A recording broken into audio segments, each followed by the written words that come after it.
Vous parliez d'Internet, là. Internet et ce dictionnaire, c'est une histoire. C'est très imbriqué, puisque ce dictionnaire est relié à un site Internet. Alors, ça, c'est vraiment un travail très novateur. C'est assez novateur parce que l'acquisition du dictionnaire est en même temps l'acquisition à un site. Alors ce site va se développer, il vient d'apparaître, il est encore relativement élémentaire, mais déjà il représente ce qui ne peut pas exister dans un dictionnaire sur le papier. Prenons un simple exemple, l'actualité politique. Quand il s'agit de décrire l'histoire d'un pays, l'histoire d'une institution, on est obligé de faire une synthèse générale pour pouvoir appréhender la chose. Mais cette synthèse générale débouche sur des préoccupations tout à fait contemporaines. Or, elles sont modifiées par ce qui se passe et qu'on va lire dans son journal quotidien ou dans son hebdo.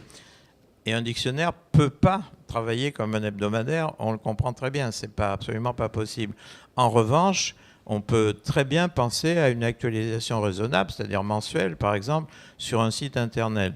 Je prends un exemple, on s'intéresse à l'Afrique, on va voir l'histoire d'un certain nombre de pays africains, et on va s'apercevoir qu'un monsieur qui s'appelle Omar Bongo dirige d'une main de fer certains pays africains. Voilà, dit pas qu'il est mort. Bon, il va donc se passer des choses et ça va changer.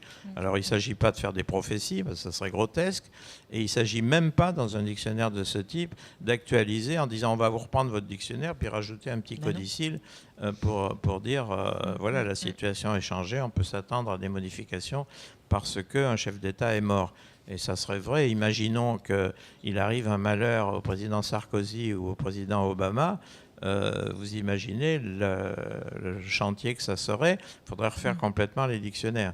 Bon, ça ne sera pas le cas. Mais alors là, à ce moment-là, on a une sorte de béquille pour l'actualité qui permet deux choses. Premièrement, de tenir à jour l'actualité de manière mensuelle, ce qui pour un dictionnaire est exceptionnel, il faut bien l'avouer. Grâce à la consultation d'Internet, qui est très facile et qui est immédiate par rapport au livre, et d'autre part, de ne pas modifier les équilibres généraux de la transmission culturelle, qui sont l'objectif de ce livre, par des considérations qui peuvent paraître essentielles au moment où ça se produit et qui, on va s'en apercevoir 2 ou 3 ans après, ont disparu. Un exemple, la notion de la crise. Nous sommes actuellement, dit-on, dans une crise. Mais si on peut parler dans un dictionnaire général historique de la crise de 29, parce qu'on sait comment elle a commencé, comment elle a évolué et comment elle s'est terminée, parler aujourd'hui de la crise actuelle, c'est déjà une prise de risque considérable. Parce que les crises, comme les révolutions, on ne sait pas si c'est des vraies crises ou des fausses crises, des vraies révolutions ou des fausses révolutions. Disons qu'à la fin du mois de mai 1968, nous étions en France une majorité de gens à être persuadés que c'était une révolution et qu'il allait se passer un changement total d'institution et que c'était un bouleversement complet. C'était une vague de fond social très importante, d'accord, mais ce n'était pas une révolution institutionnelle et les choses sont rentrées dans un ordre qu'on a continué à contester, mais qui a continué à se produire. Même chose pour la crise. Est-ce que nous vivons une véritable crise comme celle de 29 ? Est-ce que nous vivons des secousses qui sont dues à des problèmes financiers très importants, mais ponctuels, et qui permettront dans 1 an ou dans 8 mois de dire non, ce n'était pas une crise, c'était un accident de parcours de l'économie capitaliste mondiale. Ou est-ce que c'est une crise véritable et que le capitalisme va changer de nature ? Il n'est évidemment pas question dans un dictionnaire général de changer l'article sur l'économie de tous les pays, sur le capitalisme, etc., parce qu'on ne sait pas ce qui va se passer. En revanche, sur un site informatique, on peut tenir les gens au courant de ce qui se passe. Et puis après, les livres sur le papier seront actualisés.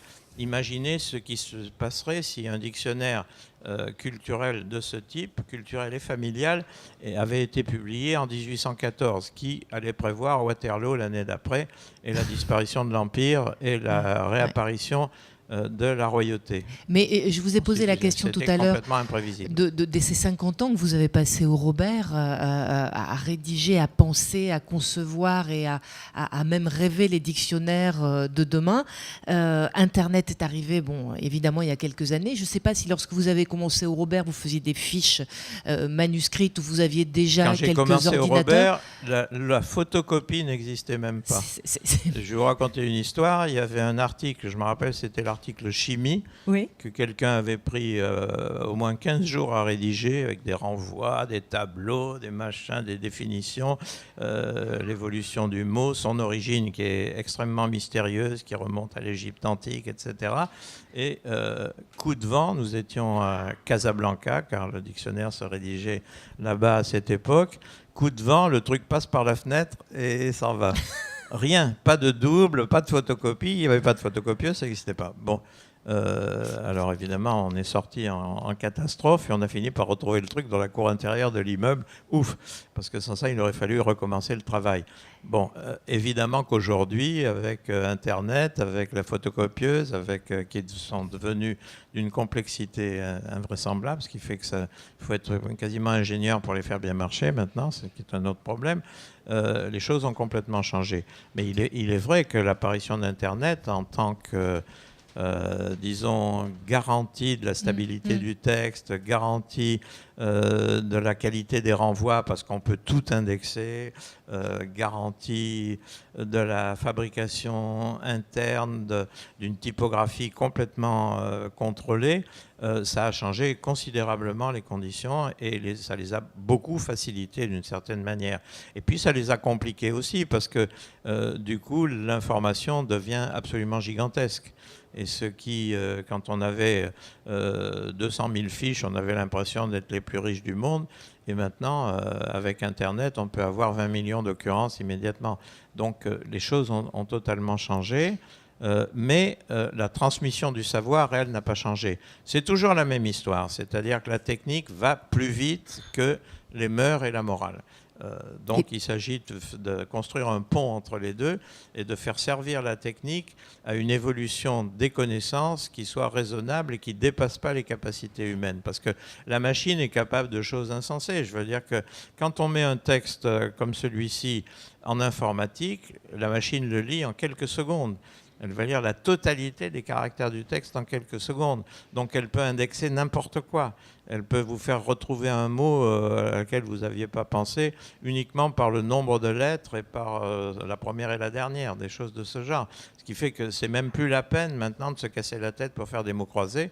Le dictionnaire des mots croisés du Robert, je vous le dis au passage, résout à peu près tous les problèmes grâce à l'informatique. Mais ça, c'est une évolution qui n'a pas touché la nature de la transmission du savoir. Donc, il ne faut pas... Parce que la nature, qu'est-ce que c'est la nature de la transmission du savoir ? C'est d'avoir une vision des besoins de chaque époque et de chaque tranche d'âge à un moment donné et dans une société donnée. Ça n'est pas la même si on est nord-américain et si on est européen. Ça n'est pas la même si on est chinois et si on est français. Ça n'est pas la même si on a 10 ans et si on a 20 ans, et ainsi de suite. Donc là, il faut viser un public très large, mais en tenant compte du fait que ce public est défini par des besoins qui sont évolutifs. Et ce n'est pas les mêmes en 1925, en 1950, en 1975 et en 2010. C'est évident, les choses ont changé. Donc là, on a essayé de coller le plus possible aux besoins tout à fait contemporains et actuel. Et familial. Alors, oui, familial est un mot, je ne suis pas très convaincu que ça veuille dire grand-chose. Mais bon, ça veut dire que ça s'adresse à la fois aux parents et aux enfants, aux élèves et aux gens qui ont envie d'avoir une information rapide et saine sur des choses fondamentales de notre culture. Donc, ça veut dire public général, quoi. Le cadre familial est choisi pour des raisons, je ne sais pas, de commodité, peut-être parce que, après la phrase célèbre de Gide, qui se voulait immoraliste, famille, je vous hais, un ancien ministre a écrit un livre qui s'appelle « Famille, je vous aime ». ce qui ne manifeste pas une créativité extraordinaire, parce que c'est facile de prendre un titre et de le renverser.